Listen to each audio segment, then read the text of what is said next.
निर्गमन की पुस्तक उसका 2 अध्याय, और लिखा है कि फिरौन की बेटी ने उससे कहा, तू इस बालक को ले जाकर, निर्गमन उसका 2 अध्याय और 9वीं आयत, Exodus chapter number 2 and verse number 9। फिरौन की बेटी ने उससे कहा, तू इस बालक को ले जाकर मेरे लिए दूध पिलाया कर और मैं तुझे मजदूरी दूंगी। क्या बात है। पिछली बार हमने बुलाहट पर देखा था, 3 स्त्रियों को बुलाहट मिली थी। योकेबेद जो मूसा की मां थी, उसने उसको नील नदी में वो छोड़ आई। फिरौन की बेटी ने उसको निकलवाया। मूसा की बहन मरियम ने आकर के खबर करी, बताया, पूछा आपको कोई धाई चाहिए, जाकर के मां को बताया, मां को लेकर के आया। और फिरौन की बेटी ने कहा, इसको ले जाकर मेरे लिए पालो पोसो, मेरे लिए इसको बड़ा करो, मेरे लिए इसकी परवरिश करो और इसके लिए मैं तुझे मजदूरी दूंगी। This is what you call the double portion of blessing. यह है दुगनी आशीष, दुगनी सामर्थ, डबल पोर्शन। सोचिए, उसको उसका बेटा मिल रहा है, वो बेटा जो कैसे उसने बचाया, कैसे संभाला। जब सारी दुनिया के बेटे मर रहे हैं, उसी नील नदी में डाले जा रहे हैं, आज उसका बेटा, उसने जो जल पर अपनी रोटी डाली थी, आज वो उसको फिर पा रही। और ना सिर्फ वो, तो इतने ही में ही खुश हो जाती अगर फिरौन की बेटी कहती कि एक काम करो, तुम ले जाओ, इसको पाल पोस देना, हम कुछ दे नहीं पाएंगे तुमको, हम तुम्हारे लिए कुछ कर, लेकिन इसको पाल पोस देना तुम। उसी में वो तो मां थी, उसको तो उसका बेटा मिल गया था। लेकिन ऑन टॉप ऑफ दैट, देखिए, जब आप प्रभु की कॉलिंग के साथ चलते हैं तो दुगनी आशीष तो आपको मिलनी ही मिलनी है। और इस मां ने ना सिर्फ अपने बेटे को प्राप्त किया, उसकी परवरिश की मजदूरी भी प्राप्त की। एक बात मैं कहना चाहता हूं, आज मैं अपने चर्चेस के लिए एक सलाह देना चाहता हूं। हमारे सारे चर्चेस जो है वो वॉलंटियर पर चलते हैं, स्वयं सेवकों पर चलते हैं। गाने वाले स्वयं सेवक हैं, बजाने वाले से, अरे प्रभु की सेवा कर रहे हैं। मित्रों, प्रभु की सेवा के साथ यीशु मसीह ने कहा कि मजदूर को उसकी मजदूरी मिलनी चाहिए, मजदूर को उसकी मजदूरी मिलनी चाहिए। तो ये मजदूर कौन है? यीशु मसीह ने आगे कहा कि खेत पक चुके हैं, कौन कम है? मजदूर थोड़े हैं। लेबरर्स, और लेबरर्स को मजदूरी दी जाती, वेजेस दिया जाता है। आज मैं निवेदन करना चाहता हूं अपने चर्च की संस्थाओं से कि सब चीज वॉलंटियरली मत चलाइए। गाने वाले भी वॉलंटियर है और बजाने वाले भी वॉलंटियर है, खाली पास्टर साहब को सब दे दिया जाए, बाकी सब लोग वॉलंटियर काम करें, सब लोग स्वयं से, अरे प्रभु की सेवा कर रहे हैं। आपको मालूम है, गाने बजाने वाले जब सुलेमान का मंदिर बना और जब दाऊद भी था, उसने पैसे दे करके, वेजेस दे करके याजकों को नियुक्त किया, उनकी मजदूरी दी जाती थी। बजाने वाले नियुक्त किए गए, दे वर बीइंग पेड। और आज हमारी मंडियां, इसीलिए हमारे प्रोग्राम इतने क्वालिटी में कम होते हैं, उनकी गुणवत्ता इतनी कम होती है कि हम सब वॉलंटियर ही खोजते हैं। और उसके बाद ये नहीं आए, वो नहीं आए, अरे आज उन्होंने छुट्टी ले ली, वो बोले आज नहीं बजाएंगे, आज हम नहीं गाएंगे। अरे जब स्वयं सेवक ही हैं तो वो अपनी मर्जी से आएंगे, मर्जी से जाएंगे। लेकिन जब आप उनको नियुक्त करेंगे, जब आप उनको वेजेस देंगे, आप उनको रेम्यूनरेशन देंगे, आप तनख्वाह मत दीजिए, लेकिन वेजेस, मजदूर को उसकी मजदूरी का हक तो मिलना चाहिए ना। और यहां पर मां को, और मां ने कहीं नहीं कहा अरे क्या कर रही है आप, अरे बाप रे बाप, आप तो मेरे को शर्मिंदा कर रही है, ये तो मेरा ही बेटा है, अरे मैं अब इसकी परवरिश करने के लिए, इसको दूध पिलाने के लिए मैं आपसे मजदूरी लूंगी, क्या कर। नहीं, उसने कहा बिल्कुल आने दीजिए, आखिर जरूरत तो पड़ेगी ना इसकी परवरिश को, परवरिश में तो धन दौलत की जरूरत पड़ेगी ना, पैसे रुपए की जरूरत पड़ेगी ना। जो कैसर का है वो तो कैसर को देना है कि नहीं देना। उसने पाल पोस के बड़ा किया, खुशी खुशी, और फिर फिरौन की बेटी के पास ले गई। उसने उसका नाम मूसा रखा, क्योंकि वो जल में से निकाला गया था। आपको याद होगा, यूहन्ना की इंजील उसके 3 अध्याय में निकोदीमस नाम का एक यहूदियों का सरदार था। पढ़ा लिखा था, ज्ञानी था। यीशु मसीह ने उसके ज्ञान को चैलेंज भी किया और वहां यीशु मसीह ने कहा कि जब तक कोई जल और आत्मा से ना जन्मे। मित्रों, हम सब जल से जन्मे हुए लोग हैं। और एक बात मैं आपको बताऊं कि अक्सर हम लोग यूहन्ना 3 को, जो निकोदेमस से यीशु मसीह ने वार्तालाप किया, इसको हम लोग हमेशा नए नियम के बॉर्न अगेन से ले लेते हैं। लेकिन मैं आपको दिखाना चाहता हूं कि यूहन्ना की इंजील में जब यीशु मसीह 3 अध्याय में बात कर रहे थे तो उन्होंने निकोदेमस से कहा, निकोदेमस ने उससे उत्तर दिया कि ये बातें क्यों कर हो सकती हैं।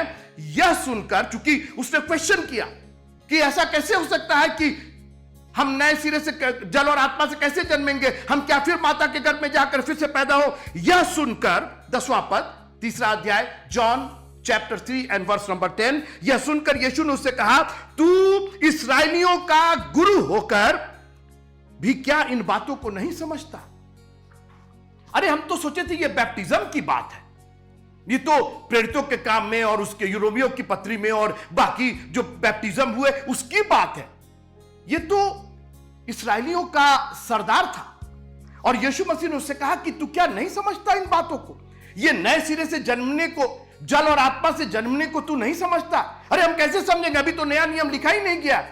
क्योंकि निकोदेमस तो ओल्ड टेस्टमेंट का आदमी था, वो तो ओल्ड टेस्टमेंट की बुक्स पढ़ता था। हम सब कहीं ना कहीं मूसा है मित्रों, हम जल में से निकाले गए। मैं कभी इस पर विस्तार से बात करूंगा। ये जल, यीशु मसीह किसको रेफर कर रहे थे, किस जल की बात कर रहे थे? निकोदेमस पर उन्होंने क्यों उंगली उठाई कि तुझे तो जानना चाहिए था ना, क्योंकि ये तो पुराने नियम में लिखा ही हुआ है, पुराने नियम की तो रीति रिवाज थी ही। उसका नाम मूसा रखा गया क्योंकि वो जल से निकाला गया था। अब आइए, मेरा विषय अब यहां से शुरू होता है। उन दिनों में ऐसा हुआ कि जब मूसा जवान हुआ। जानते कितने साल का हुआ? 40 साल का। कहां लिखा है, कहां लिखा? आप खोजते रहिएगा, नहीं मिलेगा यहां पे। इसीलिए तो हम आपसे कह रहे हैं ना कि पुराने नियम को नए नियम से अलग मत कीजिए। अब आइए प्रेरितों के काम और उसका 7वां अध्याय, प्रेरितों के काम 7वां अध्याय, Acts, the book of Acts, chapter number 7 and verse number 23। जब वह 40 वर्ष का हुआ तो उसके मन में आया कि मैं अपने इस्राएली भाइयों से भेंट करूं। आपने देखा, प्रेरितों के काम में, नए नियम में इस बात का जिक्र नए नियम में किया गया है, और जो वर्ष आप यहां खोज रहे हैं यह प्रेरितों के काम में लिखा हुआ है। और इसीलिए मैं चाहता हूं कि जब आप बाइबल की स्टडी करें तो बहुत गंभीरता के साथ, बहुत दिल और जान लगा करके इसकी स्टडी करें। जब वो जवान हुआ और बाहर अपने भाई बंधुओं के पास जाकर उनके दुखों पर दृष्टि करने लगा, अच्छी बात थी। मूसा को उसकी मां ने बहुत अच्छी परवरिश दी थी, मगर प्रॉब्लम यह थी कि यह सारी परवरिश, थोड़ी देर मेरे साथ रहिए, यह बहुत गंभीर विषय पर मैं बात कर रहा हूं और यह आपको ब्लेस करेगा। यह बहुत बड़ी एक शिक्षा भी है और यह हमारी आगे की आशीष के लिए it's very important. Be with me. Musa को शिक्षा मिली थी फिरौन के महल में, बहुत अच्छी बात थी, माता ने बताया था। लेकिन माता ने जो कुछ बताया था वो सिर्फ दुखी दुख के बारे में बताया था। अभी सुनते रहिए आप मेरी बात, क्योंकि इस्राएली इब्री लोग तो मिस्री लोग से दुखी तो पा रहे थे, और आज उस दुख को देखने के लिए, वो मिजरी देखने के लिए बाहर निकला था और उनके दुखों पर दृष्टि करने लगा। यही बताया गया था, यही सिखाया गया था, मगर वो ये भूल गया कि ना तो बल से ना शक्ति से, पर मेरी आत्मा के द्वारा। उसकी वजह यह थी कि वो मूसा था, जल से निकाला गया था, अभी आत्मा का अभिषेक नहीं हुआ था। He has not encountered the Spirit of God. Yes, he has come out of the water. और यीशु मसीह भी पानी से निकले और लिखा है पवित्र आत्मा कपोत की नाई। You have to be born with the water and with the Spirit of God. और मूसा अभी केवल एक जन्म था उसका, अभी उस जन्म का जो नए जन्म का अनुभव है उसका केवल एक पार्ट उसको पूरा हुआ था। और जब एक ही पार्ट पूरा होता है मित्रों, तो वह अधूरा होता है, इट इज नॉट कंप्लीट। जैसे आप जब बिजली का तार लगाते हैं, बिजली का प्लग लगाते हैं, तो अगर उसमें दो प्रॉन्ग्स होते हैं, दो खूंटी होती है, अगर सिर्फ एक खूंटी कोई दाहिने या बाएं डाले, वो बल्ब नहीं जलेगा। उसके लिए उस सर्किट का कंप्लीट होना आवश्यक है। ठीक उसी तरीके से ये जो जल और आत्मा का ये एक सर्किट है, ये एक चक्र है, जब पूरा होता है तो सामर्थ आती है, तब परमेश्वर का उद्धार हम देख पाते हैं। और लिखा है कि वो बाहर गया, उसने मिस्री को देखा झगड़ते हुए और मार करके उसने बालू में छिपा दिया। बालू, देखिए बालू अच्छी चीज नहीं है। यीशु मसीह ने कहा आज बहुत से लोग बालू में बहुत कुछ छिपा रहे हैं, चट्टान से उनको थोड़ा सा एलर्जी है। और यीशु मसीह ने बहुत स्पष्ट रूप से कहा कि जिसने बालू पर अपना घर बनाया था वो मूर्ख था। He was fool, he was stupid, but one who built his house on the rock. और आज मैंने कहा कि मूसा ने अपने तन और ताकत से सोचा कि इनका उद्धार मैं कर दूं, क्योंकि उसको सिखाया गया था कि मिस्री हमारे ऊपर अत्याचार कर रहे हैं। और उसने सोचा कि अपनी शारीरिक ताकत से, अपनी मिस्र की विद्या, वो निपुण था, उसने सब कुछ सीखा था फिरौन के दरबार में, मगर वो अपनी ताकत, अपनी बुद्धि लगा रहा था। और आज मैं आपको चैलेंज करना चाहता हूं, अपनी समस्याओं को परमेश्वर की प्रतिज्ञाओं पर लेकर के चलिए। अपनी समस्याओं से कह दीजिए कि there is a promise for this problem. Your problem can only be solve by the promise of the almighty God. आपकी समस्याएं भागेंगी जब परमेश्वर की प्रतिज्ञाएं उनका सामना करेंगी। मूसा अपने बल से, उसने सोचा कि एक मिस्री को मार दिया मैंने, कल दूसरे मिस्री को मार देंगे, धीरे धीरे सब मिस्रियों को हम मार देंगे और अपने इब्री भाइयों को। कहां मूसा, क्या कर रहे हो? ये ना तो बल से और ना शक्ति से, पर मेरी आत्मा, मैं नहीं जानता हूं कि आपने अपनी सेवा बहुत, देखिए एक बात सुनिएगा कि good motives and good intentions can not supersede the power and word of God. आपकी सुइच्छा और आपकी सुभावना, आपकी जो भावना है, मोटिव है, आपका जो उद्देश्य है, बहुत अच्छा और बहुत अच्छा हो सकता है, मगर वो परमेश्वर के वचन के ऊपर नहीं हो सकता है। परमेश्वर का the word of God is supreme. You may, as I said, you may have good motives and good intentions. अरे मैंने तो अच्छी इच्छा से किया था। पौलुस तो कहता है कि मैं करना तो चाहता हूं, इच्छा तो है, लेकिन कर नहीं पाता हूं। मैंने कहा कि आप दुआ कीजिए कि मेरी इच्छा नहीं पूरी हो तो अच्छी है, क्योंकि मेरी इच्छा कहीं तेरे वचन के खिलाफ ना चली जाए और बजाय आशीष आने के श्राप आ जाएगा।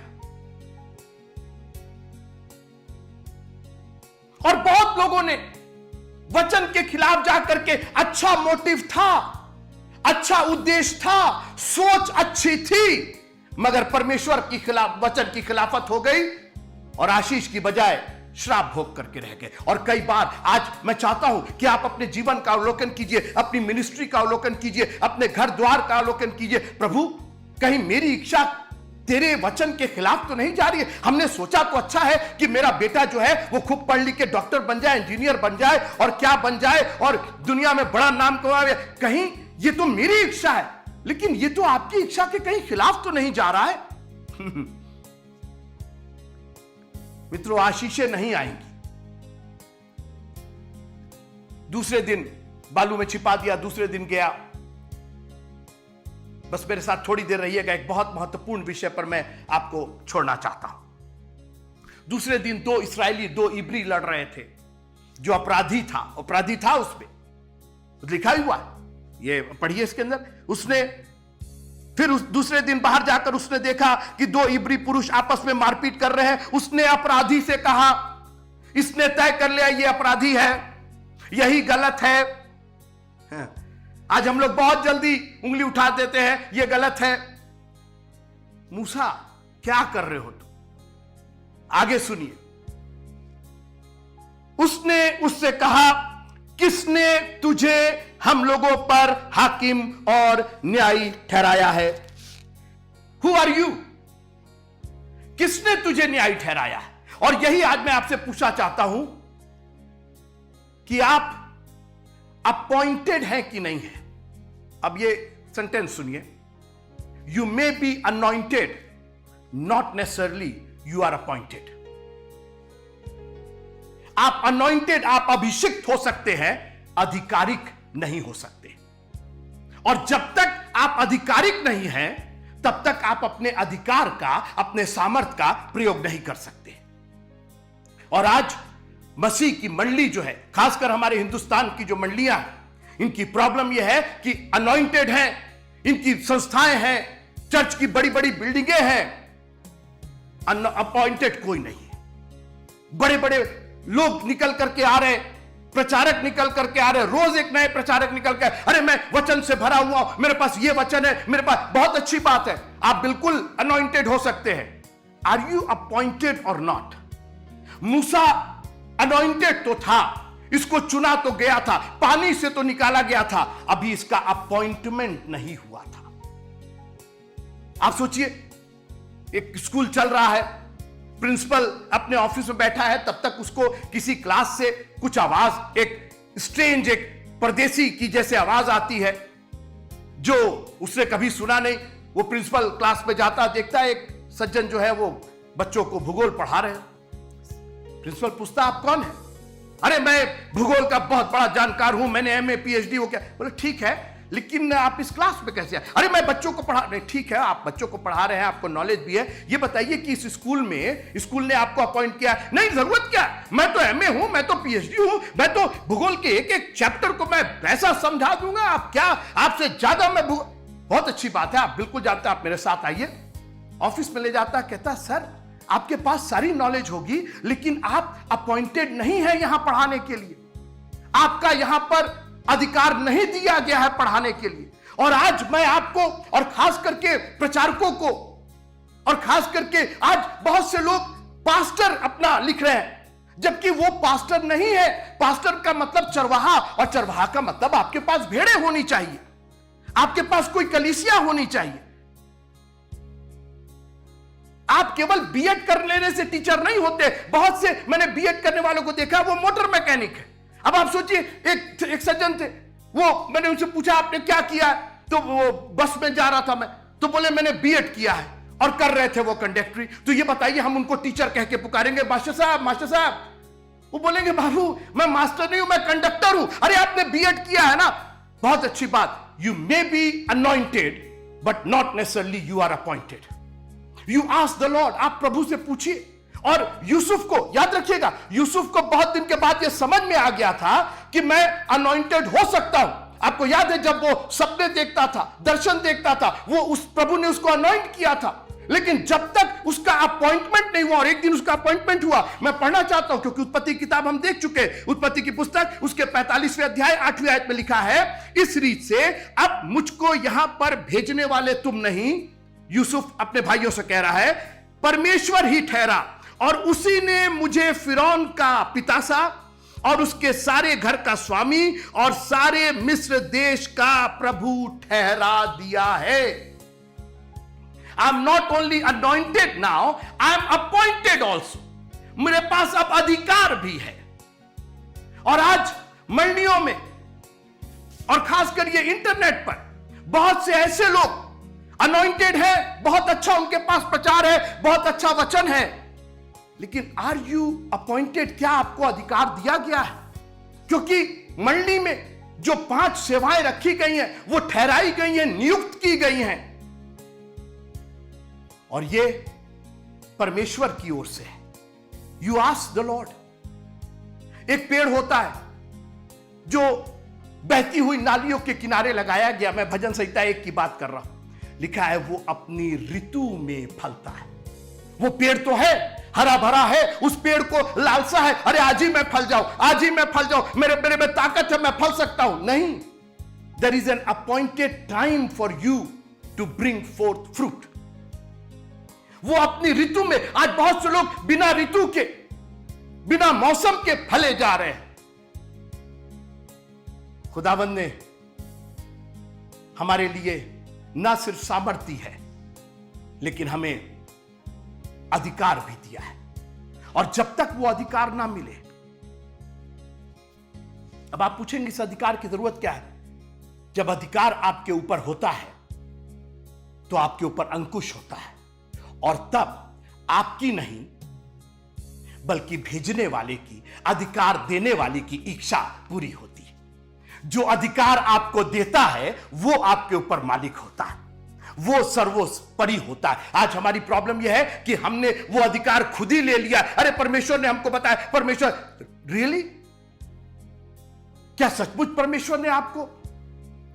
और उसी के जाति भाई ने उससे पूछा, किसने तुझे न्याय? अरे मैं भी इब्री हूं, मैं भी प्रीचर हूं, मैं भी प्रचारक हूं, मैं भी क्रिश्चियन, बहुत होगे तुम, लेकिन तुम ठहराए नहीं गए हो, तुम अपॉइंट नहीं किए गए, अभी यह अधिकार तुम्हारे पास नहीं है। कब मिलेगा वो अधिकार? 40 साल और बीतने पर हम आगे आएंगे, जब उसको आत्मा का साक्षात्कार हुआ। जल से तो वो जन्म लिया था, अभी आत्मा से उसका जन्म नहीं हुआ था। और इसलिए मूसा की यह सेवा अधूरी सेवा थी। जब अधिकार आता है मित्रों, मेरे एक बहुत फेवरेट प्रीचर है, उन्होंने कहा कि मैं एक आधिकारिक प्रचार करना पसंद करूंगा बनिस्बत 1000 बिना अधिकार के प्रचार।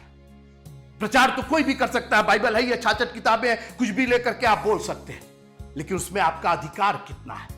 याद रखिएगा मित्रों, दुष्ट आत्माओं पर अधिकार चाहिए। जो अंधकार की शक्तियां हैं उस पर अधिकार चाहिए। और इसीलिए जब चेलों को यीशु मसीह ने कहा, आपको याद होगा, यीशु मसीह ने उनके ऊपर फूंका और कहा पवित्र आत्मा लो, तो फिर ये प्रेरितों के काम उसके दूसरे अध्याय में कौन सा पवित्र आत्मा उतरता है? वहां पवित्र आत्मा ही नहीं, वहां सामर्थ, वहां पर अधिकार मिला, क्योंकि वो पवित्र आत्मा अनॉइंट होने के बावजूद पतरस फेल हो गए। पतरस ने इनकार कर दिया। अनॉइंटेड हो सकते, anointing is like sowing the seed in the ground, लेकिन जब तक वो सीड जमे ना, जब तक वो उगे ना, तब तक उस सीड के द्वारा कोई फल नहीं आ सकता। ठीक इसी तरीके से हमारी जिंदगियों में परमेश्वर का कलाम जाएगा, हमको नम्र और दीन बनाएगा।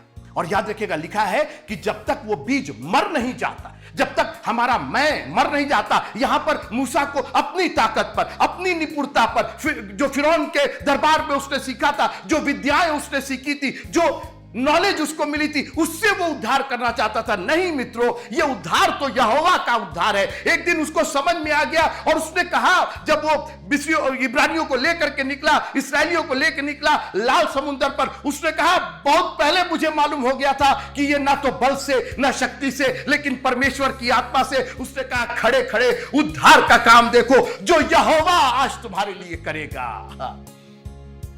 ये उद्धार का काम यहोवा का है, युद्ध हमारा नहीं, यह यहोवा का है।